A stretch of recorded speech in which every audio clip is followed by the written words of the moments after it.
Hi friend, দেখো এখন আমাদের দুপুরের খাবার কি খাচ্ছি। 2 থালা ভাত বাড়া হয়ে গেছে, তার সাথে আছে লেবু, দেখতেই পাচ্ছ, আছে লবণ, তারপর আছে বেগুন ভাজা। ঠান্ডার দিনে তো বেগুন ভাজা খুবই ভালো লাগে। তারপর আছে ফুলকপি ভাজা, তারপর আছে চিকেন। এই যে দেখো চিকেন, আরও আছে অনেকটা, যতটা খাবো ততটা হচ্ছে এখানে নিয়ে আসছি। এই যে দেখো চিকেনের পিস, এই যে হচ্ছে আলু, খুব সুন্দর হয়েছে দেখতে, খেতেও খুব ভালো হয়েছে। এই যে দেখো, আর বেশি ঝোল ঝোল করিনি, কারণ চিকেন আমার এসব মানে ঝোল ভালো লাগে না, মাখা মাখাই ভালো লাগে।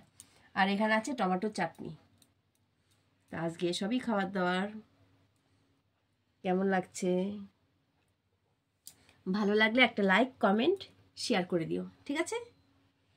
তাহলে খাচ্ছি, বাই।